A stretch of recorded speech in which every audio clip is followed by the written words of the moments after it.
하겠다라고 인공지능 관련된 거, 그다음에 통신 그런 부분에서 이제 협업을 할 수 있는 거죠. 반도체 잘 보시면 지금 삼성전자도 날리고 대만의 TSMC는 워낙 유명하고 그런 걸 할 수 있는 나라가 세계적으로 사실 많지가 않아요. 전 세계적으로 차세대 근접 방어 무기 체계를 만든 나라가 거의 없어요. 우리나라가 이거 한다고 했을 때 해외 업체에서 오히려 관심이 많았어요. 현재 만들어지고 있는 근접 방어 무기 체계 가운데는 가장 최신형이고 파괴력, 관통력 이런 거는 사실상 최강 수준이고 독보적인, 잘하면 이제 K방산의 새로운 이제 미래 먹거리가 될 수 있다.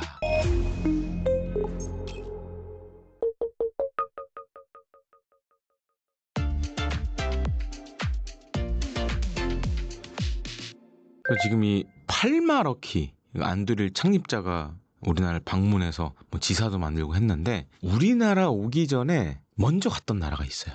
그게 어디냐? 대만. 그래서 지금 이제 안두릴이 대만에서 자폭 드론을 납품을 했어요. 그리고 대만에 일종의 이제 지금 공장 같은 것도 만들려고 그래요.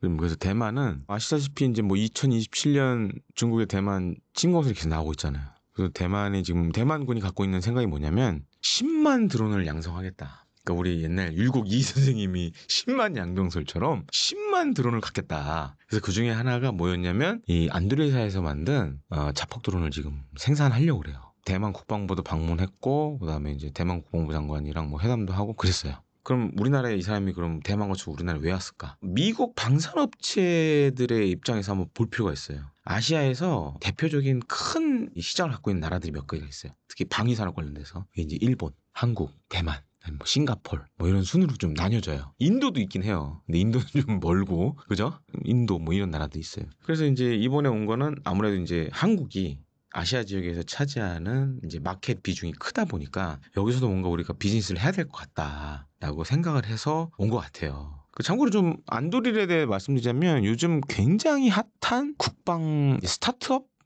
그런 회사예요. 근데 지금 이제 스타트업이라고 하기에는 규모가 계속 커지고 있죠. 그리고 만드는 것도 다양해요. 보통 큰 기업들이 좀 이제 시간이 많이 걸리는 것들을 안두릴은 빨리빨리 해요. 왜냐면 제가 말씀드렸잖아요. 스타트업이라고. 경영과 관련된 결정 과정이 굉장히 좀 단순화되어 있고 심플해요. 그러니까 뭘 만들 때 금방금방 결정하고 금방금방 이렇게 개조 개발해서 만들어내요. 그래서 제 기억이 이 안드릴이라는 회사에 대해서 좀 이렇게 좀 인상 깊게 봤던 게 뭐냐면 미군이 겪고 있는 문제가 하나 있습니다. 어떤 문제냐? 중국하고 27년도 뭐 계속 나오잖아요. 미중 간에 뭐 군사적 충돌이 있을 수 있다. 아니면 그게 대만 침공이 될 수가 있고 아니면 태평양에 한번 붙을 수 있다. 그러려면은 미사일이 많이 필요하겠죠. 중국의 군함을 때릴 수 있는 그런 미사일이 많이 필요한데 지금 뭐 예를 들어서 로키드 마틴이나 이런 데서 만든 미사일들은 다 비싸요. 막 발당 막 수십억씩 해요. 그러다 보니까는 미군이 지금 고민하고 있는 게 이게 뭐 몇백 발 가지고는 안 되고 뭐 몇천 발씩 갖고 있어야 되는데 그러려면 이제 그러니까 이제 안둘이 생각해낸 게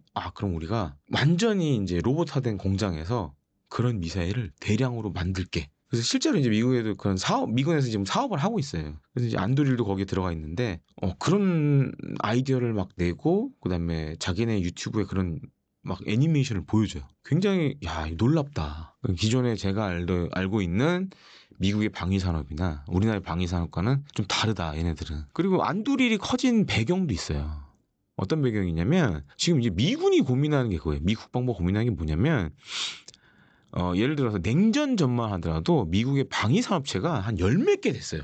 근데 냉전이 끝나고 다 이게 인수합병이 됐어요. 그래서 지금 뭐 아주 큰 데만 이제 말씀드리자면 뭐 로키드 마틴, 보잉, 레이시온, 노스롭 그루만 이렇게 한 4개 정도가 메이저예요. 그러다 보니까 어떤 문제가 생겼냐면 얘네들이 부르는 가격에 살 수밖에 없는 거예요. 그러니까 시장이 일종의 이제 독점 체제로 돼버린 거예요. 옛날에는 막 10개 정도 있었는데 그러다 보니까는 예산을 따오면 거의 이제 몇몇 기업이 다 가져가는 거죠. 그래서 요즘 이제 미국 방부가 열심히 하고 있는 게 뭐냐면 이 사람들을 견제해야 된다. 그래서 국방 스타트업 육성을 굉장히 열심히 해요. 그리고 기회의 창도 열어주고 뭐 연구 개발할 수 있는 능력도 뭐 이렇게 예를 들어서 이제 안두릴이 스타트업이라고 하지만 예를 들어서 R&D 연구 개발에 필요한 뭐 실험 장소라든가 기자재라든가 이런 게 필요할 거 아니에요. 근데 이걸 다 돈 들여서 할 수는 없잖아요.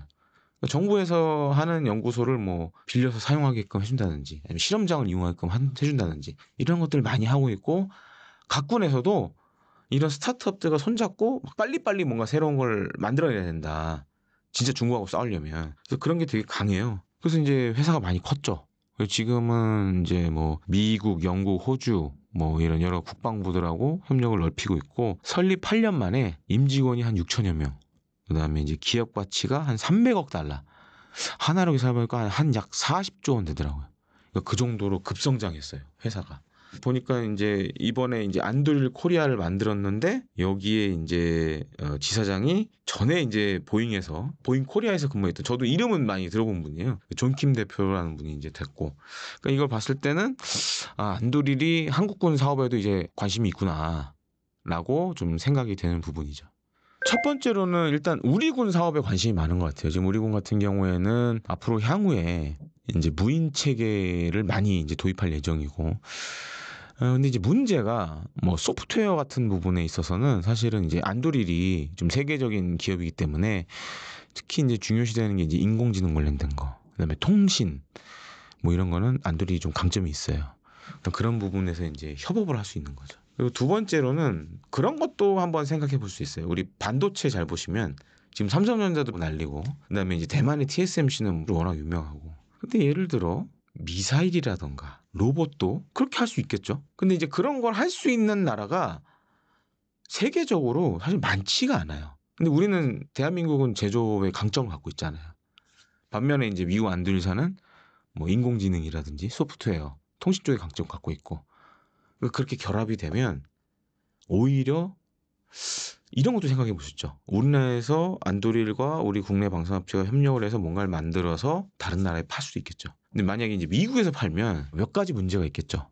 예를 들어서 미 정부의 수출 승인을 받아야 되는 문제. 물론 이제 미국의 동맹국이라면 사실 이제 그런 문제가 없는데, 약간 동맹도 아니고 그렇다고 해서 사이가 썩 좋은 것도 아닌 나라도 있잖아요. 예를 들어 이제 중동 국가들, 뭐 사우디아라비아라든가 UAE라든가 그런 나라들을 대상으로 우리가 역할 같은 걸 해줄 수 있는 거죠. 그런 측면도 좀 담겨 있다라고 봐요. 그러니까 우리가 좀 미숙한 부분들, 그리고 연구개발이 많이 필요한 부분들, 이런 것들을 좀 안드릴이 좀 해주고, 우리는 대신에 이런 만드는 것들, 뭐 유도무기라든지 미사일이라든지 로봇이라든지 아니면 뭐 장갑차라든지 우리가 잘하는 부분들과 협업을 하면 나쁘지 않죠. 그렇게 볼 수도 있습니다. 이렇게 생각하시면 돼요. 지금 미국을 대표하는 기업이 많이 바뀌고 있죠. 예를 들어서 우리 전기차, 일론 머스크의 테슬라라든가, 그 다음에 이제 스페이스X 같은, 그러니까 어떻게 보면 이제 시장 파괴자들이 나왔잖아요. 게임 체인저들이. 그렇게 보시면 될 것 같아요. 스페이스X가 대표적으로 이제 성공한 게 뭐냐면 이제 재사용 발사체잖아요. 사실 이제 지금 이제 전 세계에서 이 인공위성 발사체를 하는 나라들이 많은데, 가격을 비교해 보면 스페이스X를 못 이겨요. 왜냐하면 다른 나라들은 다 일회용 발사체거든요. 사실 우리나라도 비슷해요. 지금 우리 정부에서 하는 위성 발사 사업들, 뭐 거기에 이제 정찰위성, 군 정찰위성 다수 포함이 돼 있는데, 지금 다 스페이스X가 쏘고 있어요. 그거를 가격으로 비교를 해보면 많게는 10분의 1, 뭐 적게는 3분의 1, 이렇게까지 되게 싸요. 근데 지금 이제 미 국방부가 원하는 것도 그런 거예요. 그러니까 그런 이제 시장 파괴자.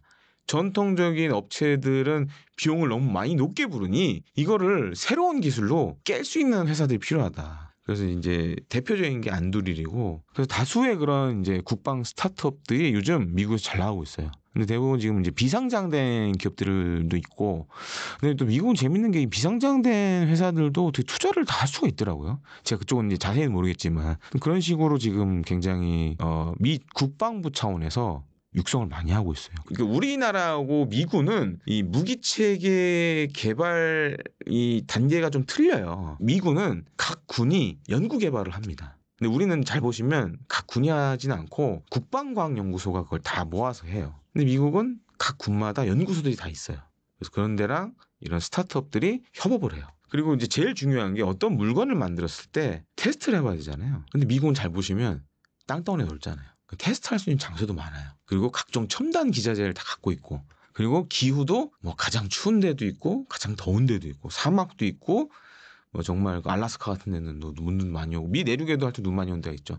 그러니까 정말 다양한 기후에서 넓은 공간에서 여러 가지 실험을 해볼 수가 있어요. 그러니까 그런 거 이제 오픈해 주는 거죠. 그래서 안드릴 같은 이런 스타트업들이 군과 협업도 하고 테스트도 빨리빨리 하고 성과물이 빨리 나오죠. 그러니까 그런 게 굉장히 요즘 무서워요.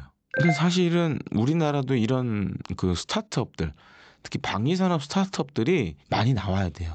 그래서 이제 사실 되게 우리나라도 보면 업체가 몇 군데로 딱 정해져 있죠. 예를 들어서 이제 항공기 지금 KF-CL 만드는 뭐 카이, 그다음에 대한항공도 비슷한 걸 하고 있는데 대한항공은 이제 유인기 쪽은 지금 안 하고 있고 무인기 쪽으로 좀 하고 있고 유도탄 미사일 만드는 미사일 레이더 뭐 천궁2 뭐 이런 거 만드는 LIG 넥스원 그다음에 하나 에어로스페이스 있죠. 한화 시스템, 그다음에 이제 조선 쪽에 가보면 특수선화는 하나 오션, HD 현대중공업, 그다음에 뭐 HJ중공업, SK 오션플랜 하여튼 보면 한 10개 정도 되는 지금 업체들이 막 치고받고 싸우고 있죠, 맨날.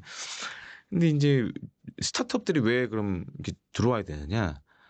그러니까 우리도 사실은 상황은 비슷해요. 몇 개 업체들이 사실 나눠먹는 상황이에요. 근데 이제 납세자 입장에서 뭐 PD님도 그렇고 저도 그렇고 세금을 내는 사람들이잖아요. 근데 만약 이런 안도리 같은 회사가 우리나라에 생겨버리면 이런 회사들이 기술력과 싼 가격으로 시장을 뒤집어 놓겠죠. 그럼 우리는 좀 더 적은 세금으로 더 좋은 무기를 어쩌면 가질 수도 있잖아요. 그러니까 이런 것들이 사실은 우리도 필요해요. 그래서 우리 지금 군이나 방위사업청도 국방 스타트업들을 육성하려는 여러 가지 정책을 내놓고 있고 그리고 이제 그런 업체들 가운데는 실제로 지금 해외 시장에서도 선전하고 있는 업체들도 있어요. 특히 이제 UA 쪽 관련돼서 뭐 몇몇 이제 중소기업이나 강소기업들 뭐 알게 모르게 수출하는 것도 꽤 있고. 그래서 우리도 사실 지금 이제 방위산업의 파이를 키우려면 이런 이제 국방 스타트업들이 많이 생겨야 돼요. 그렇습니다. 우리도 사실 지금 이제 무인체계, 무인체계 핵심은 점점 인공지능으로 가고 있어요. 근데 이제 상대적으로 이제 미국 회사들보다 좀 뒤처지는 부분이 많아요. 그러니까 어떻게 보면 좀 인공지능을 가지고 지금 전 세계 1, 2등을 먹는 나라는 미국하고 중국이고 우리는 사실 순위권에서 그 한 5등 안에는 사실 못 드는 상황이고 그렇기 때문에 우리 방위사업체들도 지금 이제 인공지능 관련된 연구자들을 많이 이제 뽑는데 그러다 보니까 이건 뭐 사실 이제 방위산업만 해당되는 문제는 아니에요. 잘 보시면 이제 인공지능 관련된 연구 개발자들이 보통 그러니까 최저 마지노선이 어디냐? 판교예요. 판교 위주로 안 내려가려고 그래 다. 그래서 저도 이제 한국항공우주사 다닐 때 이제 업체 자체적으로 인공지능 기술이 필요하니까 그래서 연구 개발자들을 이제 모집을 했는데 결국 이 사람들이 일하는 데는 서울이었어요. 사천에 본사가 있지만 사천에서 일한다면 안 와 아이들이. 그러다 보니까 이제 그런 문제가 있고 또 한 가지로는 아직은 우리나라가 중국 뭐 미국만큼 이 인공지능 인력 풀이 많지가 않기 때문에 사실 사람도 제한되는 문제가 있어요. 그러니까 참고로 제가 지난달에 이제 중국 베이징 갔다 왔는데 거기서 가서 들은 얘기 중에 가장 충격받았던 게 뭐냐면 중국의 인공지능 개발자가 한 60만 명 된대요. 어마어마한 숫자죠. 그러니까 사실 지금 막 여러 가지 성과들이 나오고 있잖아요. 근데 우리는 사실 그렇게까지 인력은 안 되니까 그런 또 제한이 있고 우리가 이런 향후에 사실은 이게 인공지능이 전략 산업이기도 하지만 우리 국방과도 사실 지금 밀접한 연관이 있거든요. 그래서 어떻게 하면 이런 인력들을 풀을 확충을 하고 그다음에 또 한 가지로는 사실 이 문제도 있어요. 방위산업 관련돼서 자 우리가 만든 인공지능 툴로 무언가를 만들어야 되는 거냐 아니면 그러니까 100% 대한민국이 만든 인공지능 툴을 사용해서 뭔가를 개발해야 되는 거냐 아니면 외국의 좋은 인공지능 툴을 가져와서 결과물을 만들어내야 되는 거냐 이 고민도 사실 있어요 지금은. 왜냐하면 이렇게 보시면 돼요. 우리가 지금 컴퓨터 같은 경우에 운영체계들 잘 보시면 이제 윈도우를 많이 쓰죠. 근데 윈도우는 사실 우리가 만든 게 아니잖아요. 미국이 만든 거지 마이크로소프트사가. 근데 만약에 우리가 이제 그런 비슷한 걸 만들었다고 쳤을 때 과연 해외에서 이걸 쓰겠냐? 왜냐면은 아시다시피 이제 OS 체계는 이제 몇 개로 나눠져 있는데, 근데 우리가 뭐 수조 원씩 들여서 만들었는데, 예를 들어서 우리나라도 잘 안 쓰고 해외에서도 안 쓰고, 그럼 이게 과연 의미가 있을까? 요즘 이제 그런 의견들도 많이 나오고 있어요. 그래서 오히려 이제 해외에서 유명한 인공지능 툴을 써서 좋은 결과물을 만들어내는 게 좋지 않냐라고 주장하는 분들도 계시고 아니다. 그래도 우리가 100% 이제 자주국방을 위해서는 우리가 만든 인공지능 툴을 만들어야 된다라고 또 주장하는 분들이 계세요. 그래서 그거는 좀 이제 좀 논란의 대상이 되지 않을까 향후에 굉장히. 아직은 이렇게 수면 위로 안 올라왔지만 저도 이제 국방 관련돼서 인공지능 관련된 걸 이렇게 좀 알아보면 그게 굉장히 문제가 크더라고요. 이게 뭐 시청자분들이나 이제 구독자 입장에서 봤을 때도 어떻게 보면 한 번은 이제 고민해볼 문제라는 거죠. 영어로 하면 이제 시위즈 그리고 한국어로 하면 이제 근접 방어 무기 체계라고 많이 얘기를 하는데 이런 겁니다. 군함에 이 시위즈가 달려 있어요. 지금 우리 해군도 보면 한 두 종류의 지금 시위즈를 쓰고 있는데 하나는 과거 네덜란드에 들어온 골키퍼 가 있고 또 하나는 이제 미국의 레이시온사에서 들여온 펠렁스라는 게 있어요. 그래서 얘네들이 하는 임무가 뭐냐면 이제 뭐 영화 같은 거 보시면 군함에 이제 막 대한미사일 날라옵니다. 그럼 이 대한미사일을 요격하는 방식이 두 가지가 있어요. 첫 번째는 이제 소프트킬이라고 하는데 전자전으로 이 미사일을 교란을 시키는 거예요. 그런 방식이 있고 아니면은 체프나 일종의 이제 금속 조각, 체프를 발사해서 뿌리거나 아니면 이제 군함을 묘사할 수 있는 기만체를 수면에 떨궈 가지고 그쪽으로 미사일을 유도하는 방법도 있어요. 그러니까 전자적으로 교란을 시키거나 다른 기만체나 이제 금속 물질을 하늘에 쏴서 교란시키는 그게 이제 소프트킬이고 두 번째가 이제 하드킬입니다. 그래서 미사일을 직접 유격하는 거예요. 그래서 함대공 미사일 쏴서 유격하는 방법이 있고 그다음에 이 근접 방어 무기 체계에서 기관포를 이용해서 미사일을 유격하는 방법이 있어요. 그래서 이제 그동안 우리나라는 이제 이 근접 방어 무기 체계를 사실 전적으로 해외 수입에 의존해 왔습니다. 근데 향후에 해군이 생각해 보니까 군함을 계속 우리나라가 이제 새로운 군함들을 만드는데 이걸 수입을 하게 되면 계속 이제 해외에 종속이 되는 거 아니에요. 그런 문제가 있었고 또 한 가지로는 과거 네덜란드에서 들여온 골키퍼가 단종이 됐어요. 그래서 운영 유지하는데 이제는 어려워지는 거예요. 점점점 어려워질 수밖에 없는 거예요. 그래서 안 되겠다. 그러면 국산을 만들자. 그래서 시작된 게 바로 이 시위즈 2 사업입니다. 그러니까 근접 방어 무기 체계 2차 사업이라고 할 수 있겠습니다. 네덜란드에서 만든 골키퍼가 단종되면서 미국으로부터 이제 펠랑스를 도입을 했거든요. 근데 이거 도입하면서도 문제가 있었어요. 그러니까 지금 이제 골키퍼는 국내에서 창정비를 합니다. 그래서 한번 싹 뜯어서 이제 새로 싹 고치는 정비를 해요. 근데 펠렁스는 우리나라가 늦게 도입했어요. 그리고 도입한 수량이 많지가 않았어요. 참고로 말씀드리면 이제 일본 같은 경우에는 펠렁스 창정비 권한을 갖고 있고 대만도 갖고 있어요.